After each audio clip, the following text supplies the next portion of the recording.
Well, Dr. Shahzadi Harper, I'm so excited you're here. I've been following your work online for a very long time, and we have a lot of women in our community who are in the perimenopause stage and menopause stage, and you call yourself an expert, which is why we're so excited to have you here to ask all our questions. But let's start with a basic question. What are some signs that someone might have if they're transitioning and going through perimenopause? Yeah, I think that's a really good question. What are the symptoms and signs of perimenopause? And I think to understand is that each one of us is really quite different, and our presentation can be quite different too. I think the thing to recognize is probably that it can occur a little bit sooner than you and I might have originally thought. I think that, growing up, we probably thought it was a much older woman. It probably couldn't be somebody in her 40s, or we didn't think it could be somebody in her 40s. But, I often say to women, if you don't feel like yourself and you're in your 40s, and think perimenopause. And that's a really important sign. Many women will say, I just don't feel like myself anymore, or I feel I've lost my identity. And I think symptoms are things like, not sleeping so well, fatigue. And I think it's a very underestimated symptom because, yes, so much is going around on in our lives in our late 30s, early 40s. I can just tell you the story of myself being 42, thinking I'm tired all the time. I've got joint aches and pains. I'm feeling this anxiety, which I'm not normally an anxious person. I like to be in control and a bit of a bossy big sister. And I'm sitting in this menopause conference thinking, oh my goodness, I think that's me. I think that's me. And suddenly, in my head, even being a medic, I'm thinking, oh my goodness, I think I'm in perimenopause and I'm 42, not having those typical symptoms like hot flushes or being that moody, irritable woman. And so, what you may notice originally or initially is your cycle might have changed a little bit. Your periods might have just changed a little bit. One of the things, again, for me was, and which is very common for many women, that early stages of perimenopause, is that your cycle length may change. So your 30-day cycle may become 26 days. And you may not think much of it at a time, but then you've got 2 in a month. Your periods may become a little bit heavier. You may experience something like flooding, and you're thinking, hang on, it's a bit heavier than I used to. But I think the other things, that the psychological symptoms, like feeling you can't juggle as much as you could do, that feeling of overwhelm. And maybe you might have experienced some of these symptoms premenstrually, but they're happening a little bit more frequently. You're tired, you're not sleeping, you're a little bit irritable, you're flat in mood, that loss of joy feeling, then combined with some of those physical symptoms like your periods changing. Maybe weight is creeping up a little bit. You might be feeling a little bit hot and sweaty. Even things like vaginal dryness, which again, isn't really talked about much in your 40s at all. It's much more of an thought of as an older woman's symptoms. So there are so many different symptoms, and it's very different for each one of us. But I would say, think about some of those psychological symptoms. They're more atypical and less aware, and you may just be putting it down to the busyness of life, reaching that career high. But also think about it in a different way, that your hormones are changing. These are physiological changes. And, things like being forgetful, your memory's not being, feeling as sharp as it used to be. I've got a family history of dementia, and I remember feeling terrified that, is this what's going on with me? Losing a few things. So I think there's many more symptoms than you think. And so the bottom line would be, if you don't quite feel like yourself, if you're thinking what is going on, and don't always put everything down to the layers of life, because these hormones are powerful chemical messengers in our body, and when they change, they impact things like our appetite, our mood, our energy levels, as well as our reproductive cycle. You mentioned that you were listening to, I think, a lecture, or you were at a conference, and you started to hear about symptoms of menopause, and you thought, oh, this is me. So what happened after that? Did you start to make any sort of shifts? Like, what was the light bulb moment for you that kind of maybe changed the trajectory, and now you speak about this to a lot of women? Well, I think the reason I was sitting in that conference, and in that lecture, was because I really thought that women in midlife really weren't getting that medical care and attention. There was really a gender inequality going on. And being a big sister, having 5 younger sisters and also a mother of a daughter, for me, women's health and equality for women is really, really important. And so, that's why I was sitting there, to learn about it, because I thought, women aren't getting that care attention. No one's joining these dots up. And I was seeing women coming into my surgery, day in, day out with different symptoms, thinking, why is she coming in? What's wrong with her this time? And then thinking, oh, I'll send her to that specialist or this specialist. And really, women were being passed from pillar to post. So the fact I was sitting there thinking I was being proactive and being preemptive, and yet, there were all of these sort of tick boxes going on in my own head for the way I was feeling. That was a real light bulb moment for me. And some of that education that I was putting into myself was driven by fear that, my mother has dementia, and that's something I didn't want to go down the route of. Some of it was fueled by vanity, being single, thinking, I still wanted to feel and look the best version of myself going out there. But the bottom line is, I think it always comes down to equality. And that's been my driving force, since puberty, effectively, and that's what's driven me to become a doctor and everything that I do. And it's always about equality. And also coming from a background where maybe, I come from a Muslim Pakistani background where maybe women aren't always seen as equals. I've always been somebody who's wanted to push those boundaries and really put women at the forefront. So that was my light bulb moment, just to think that tick, tick, tick, here I am, 42, 43, thinking, well, I'm going through those symptoms. Oh my goodness, that's why I feel so rubbish. That's why I'm speeding home at night, because I'm tired.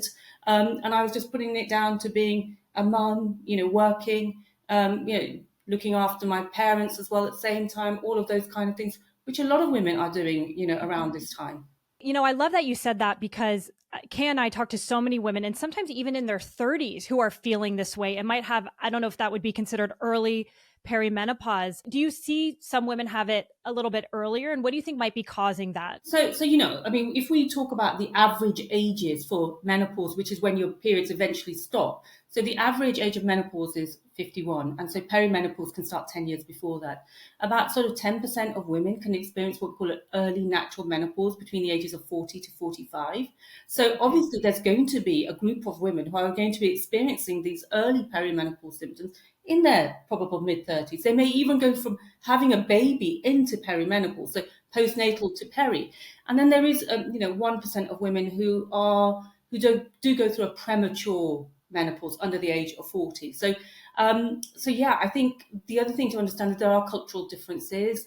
And so we know that women of Southeast Asian origin probably experience their menopause in their around 46, 47 years of age. So they again maybe experience perimenopause in their late 30s. Also women of sort of African American heritage or Afro-Caribbean heritage, they also go through a slightly earlier menopause. So, I think it is something not to rule out. If you're 35, 36 and you're not feeling quite right, then it is time for a good check-in, a medical check-in. And, that's one of the things I would say. It doesn't have to be framed negatively. This is a time to optimize your health and feel your best. There's nothing wrong with just going for a bit of an MOT, a check-in. And there can be some things that overlap and mimic, some of the perimenopausal symptoms, like having thyroid issues, underactive thyroid or overactive thyroid. Again, if somebody's, a lot of us eat more plant-based diets, maybe don't have enough iron in their diet. So if you've got, heavy periods, again, iron deficiency mimics some of the symptoms like, anxiety, the brain fog, the lack of concentration, headaches. So there may be other things going on. And so it's good. It's a good time to think, well, okay, I'm taking control. And I'm going to, sort of take charge of my health, because, we're living longer these days. So you could be living 40 to even 50% of your life post-menopause. I love it. I love the reframe that you've just been having from when we started the conversation of, if you're feeling off, don't discredit it just to life, like really honor how you're feeling. And that's why we wanted to start off this interview of like, what does it look like? Because so many women don't understand the power that hormones can have, and any shifts could make you feel significantly better. So I love that you had mentioned that. And also that, you might be feeling this way, but there's so much you can do to take control and reclaim your health. And 40s, 50s. It's so young. Like you have so much time. And, Kay and I are also just so passionate because we've done a lot of work on our hormones. We always continue to, but the way I feel now versus even when I used to have horrible periods, I'm like, I want that for every woman because it's possible. So going back to perimenopause, what would you say are maybe, I know it's tough because there's so many things, but top 3 things that you've seen can really help someone who might be navigating this? I think firstly, it's having that awareness and understanding that, it's not just going on in your brain. You're not going crazy. These are physiological changes that are happening. Your hormones are fluctuating, they're declining, and our ovaries are powerful things. And they don't just affect our periods and our reproductive cycle. They affect things like our memory. They affect our joints. We've got receptors all over our body and our gut-brain axis. So just be kind to yourself, first of all. Be kind to yourself to understand this is a physiological thing going on. I think it's about changing that narrative from the past where maybe people used to joke things like it's time of the month or it's time of the decade or something like that. These are real things going on. So be kind to yourself, and your symptoms are valid. How you're feeling is valid. And I think, seek help sooner rather than later. Whether it's just you may go and have a conversation with someone, you redress, what you're eating, because our female sex hormones also have a domino effect on other things like, our metabolism and our metabolic health. And also don't underestimate the power of stress. It affects so much, our sleep, our cortisol levels are raised, we gain weight. I think as women, there's so many demands put on us, on our bodies. I often sort of joke and say it's a full-time job being a woman, let alone being a doctor as well at the same time. And I think that's what I would say. Be kind. Your symptoms are valid, and seek help sooner rather than later, even if what that is just resetting and reevaluating what's going on. It doesn't mean to say you suddenly have to start slapping on HRT or take 1,000,001 supplements. But sometimes it's good to go back to basics and think, well, am I doing enough exercise, or am I doing the right exercise? Am I eating the right diet? Am I making a little bit of time for myself just to de-stress, decompress? Yasmin and I are in the business of food as medicine. So we always have to ask, how can nutrition support this phase of our lives? What are some dietary shifts that women can make when they're going through this transition? I think going back to what I said about, many women can experience insulin resistance and metabolic issues. And I think understanding that and realizing that we have to change the way that we eat. Often we don't recognize or we don't think about protein, and I'm from that generation where we were just told about, calories in, calories out, but not the quality of calories. And so, I'm very much on board with you. Food is your first line of medicine in that sense. And I think understanding that, protein isn't going to make you muscle bound or, some bodybuilder or anything. And it's an important component of each of your meals. I think not snacking in between, so you're not continuously pumping out insulin from your pancreas. Hydration, drinking a lot of water, plenty of water. Also making sure that sometimes one of the things I almost have to teach women to do is to eat more rather than less, but of the right foods, and vegetables as your friend. So I think what I often advocate for women is sort of time restricted eating within a window of time. The power of fasting, so giving your gut a rest, having protein with each meal, and really reducing that sugar intake and not snacking, in between. So I think it's that. So it's not that you have to necessarily eat less. You can almost eat more, put more on your plate, but of the right foods, and eat them at the right times, and that will really help the way that you feel, your energy levels, your mood, build back some of that muscle mass that maybe you've lost from yo-yo dieting over the years. Yeah, one thing I haven't hit the perimenopause phase, but even for women in the reproductive years, like eating those 3 meals a day and eating enough of the right food, even for myself, I'm realizing, gosh, I'm aware of all this knowledge, and it's tough for me to even eat the right amount of protein in every meal. And so many women I talk about are under eating protein in general, which is like mind blowing. So I'm glad you're bringing this up because it's so imperative. And, we actually get this question a lot where a lot of women who might be nearing perimenopause are like, man, I'm doing all the same things. I think I'm healthy. I'm working out, but I'm feeling different and I'm gaining weight. And this has never been an issue for me before. So what would you tell this woman who might be like, Dr. Harper, what's going on with me? Why am I gaining weight out of nowhere? So to understand that, our hormones, female hormones, estrogen and progesterone, there's also testosterone, but we're really talking more about sort of estrogen here. So estrogen is a natural anti-inflammatory. So we know that when our estrogen levels decline, inflammation increases in our body. It also helps helps our insulin to work efficiently. And insulin is the hormone that when we eat food, naturally our body wants to go down the sort of using sugar and carbs to fuel up our body. And insulin is what I often say is the key into cells. And suddenly the key doesn't fit into the cells at all. And so we develop this insulin resistance. So we have all this circulating blood sugar, which then gets converted into fat. So what you used to do before, you can't do now, because midlife health is almost a speciality in itself. It's different. So you have to think and eat differently. And that's why I'm saying about, we have to manage that lack of insulin sensitivity. And we also need to manage some of that inflammation in our body and reduce it as well. And the other thing to remember is our body composition changes because of our changing hormones. And testosterone is also the hormone that helps to build muscle. It also helps with metabolism. And because that's been declining from our mid-20s onwards, and suddenly now we've also got a decline in estrogen hormone. The decline in progesterone means we're not sleeping so well. So there are a number of factors which then cause that weight gain. Okay, we know sleep is connected to weight management. We know that insulin resistance will cause weight gain as well. We know that as our hormones change, we also our body composition changes. And I would say it's more that we get this waist gain around the middle,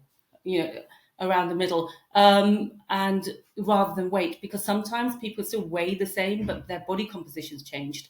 But it's that visceral fat around the middle which is unhealthy in the long run. So it's understanding that those things that you did in the past, doing like 20 HIIT classes a week, is not going to quite work in the same kind of way. You do have to sort of look at it with a different lens at this point in time.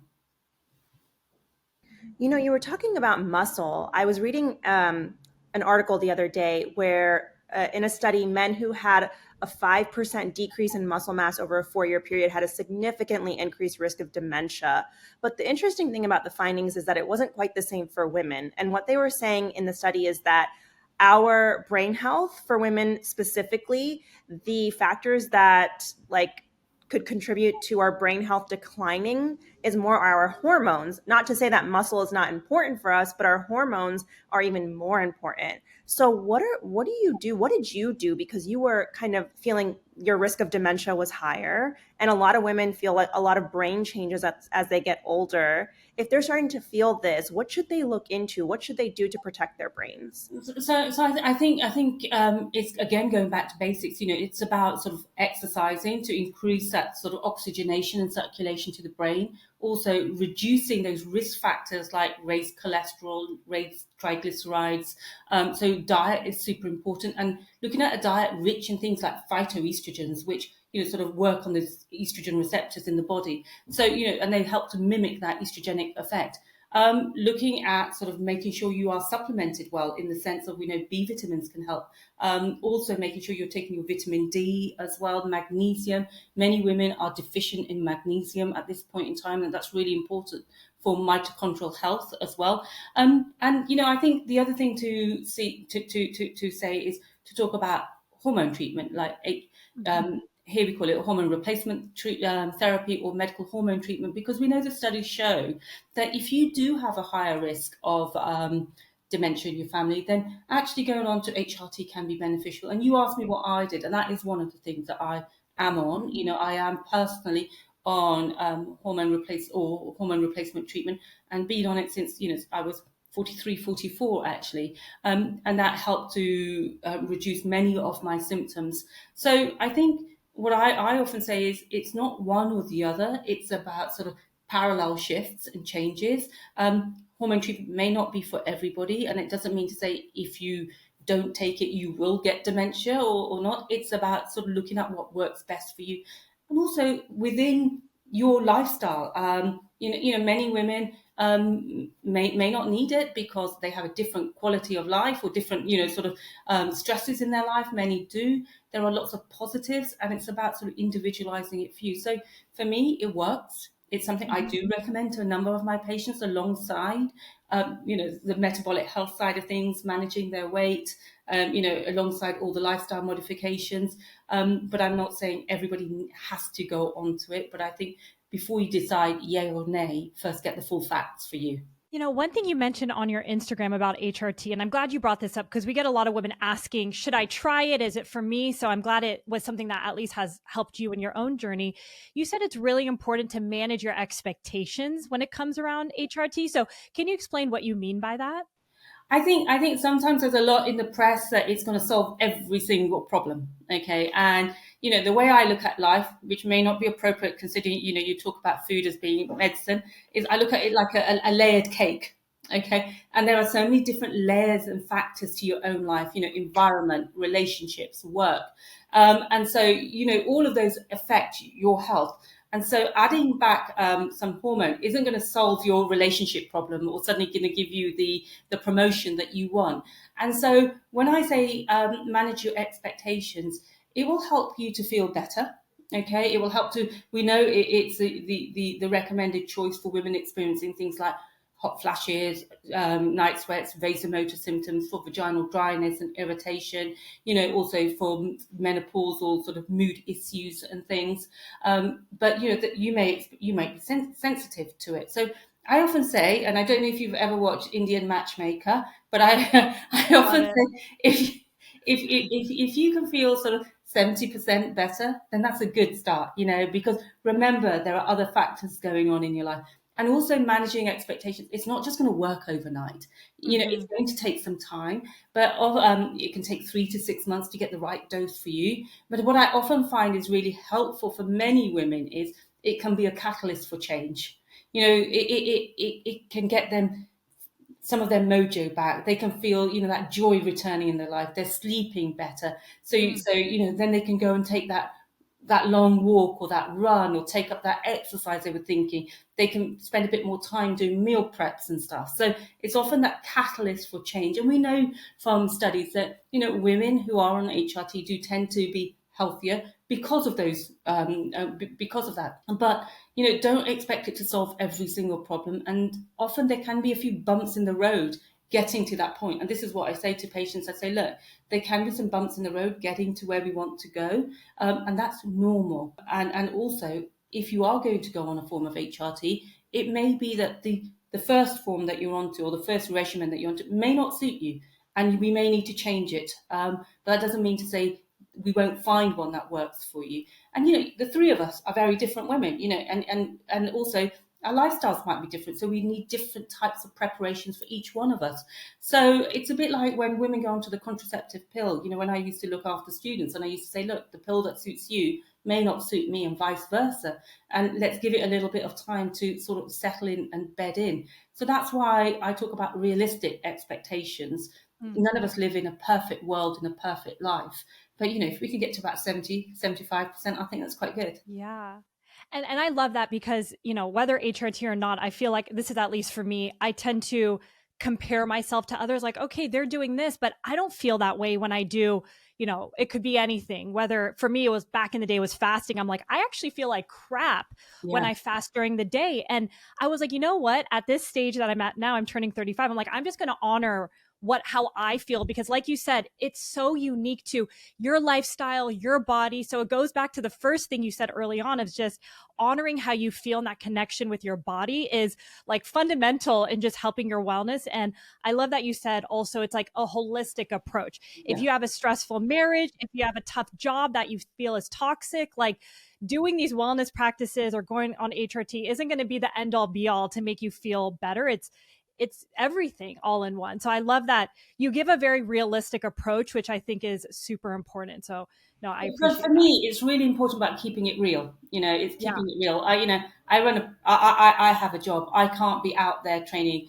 2, 3 times a day. I can't. There are going to be times when I buy a snack, or before we came on, I had a cookie. I'm Yeah. going to put my hand up to that. I needed a little bit of a oomph there. So I'm just Yeah. saying, I think it's about keeping it real and being non-judgmental and not being too hard on yourself.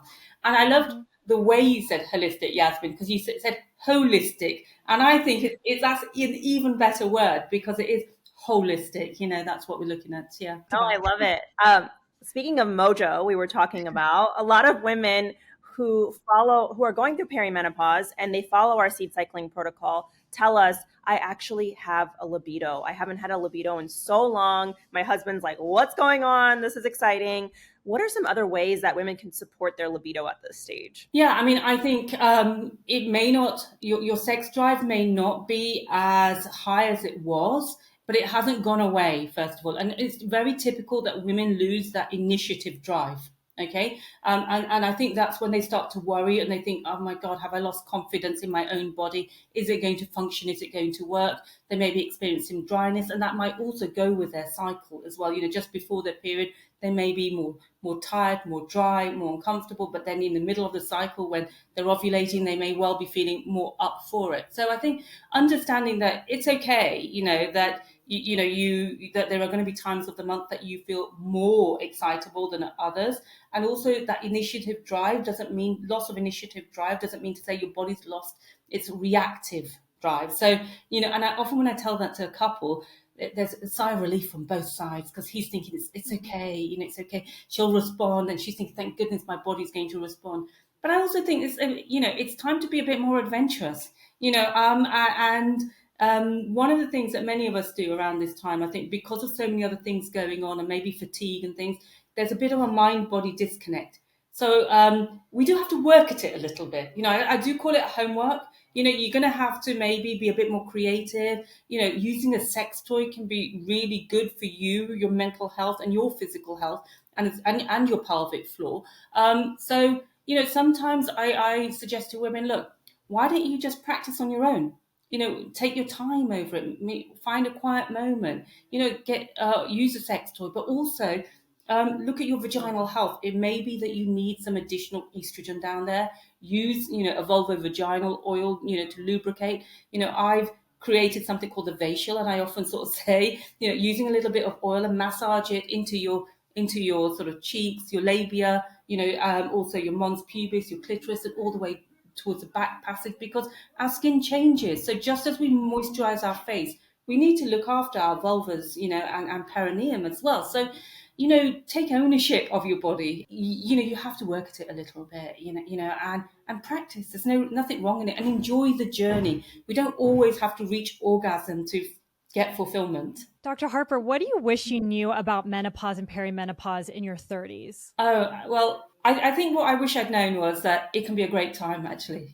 I think when I think about my 20s and her 30s and the image I have had of that woman in her 40s and her 50s, it was quite negative, and I thought, I really don't want to get there. And, what I now wish is it's so nice to see so many other women like myself, thriving. And it can be a time of, thriving. And that's where I feel I'm at. And I feel a bit like a stuck record when I say I'm living my best life right now. It's not smooth sailing. The fact that I'm openly talking about sex with women, I'm talking about helping them get through this sort of stage of life. But I think that's the thing that excites me. I love the fact that it's a real exciting time, and a lot of women find their voice. They find who they are, their power. And for me, I think I wish somebody had just told me, look, okay, it may be a bit challenging at times. You may get these symptoms, but it's all right, because you'll develop as a woman, and you can thrive as a woman, and also you'll meet a whole community of women. And I think talking to each other is brilliant. That's the thing. Talking to each other, sharing. It really helps women to understand that they're not alone. I love that. Somebody the other day said the average age of peak body confidence is actually 60, which is really interesting to me, right? Because we would think, oh, it's when you're in your 20s and you look your best, but no, most people feel they're most confident later in life, which is really exciting. And I love that you said that, because like we all just want something to look forward to, and we're all passionate about making each stage of a woman's life amazing and exciting. So thank you so much for sharing all of that, and thank you for being here with us. I really appreciate it. It's been wonderful talking to you both.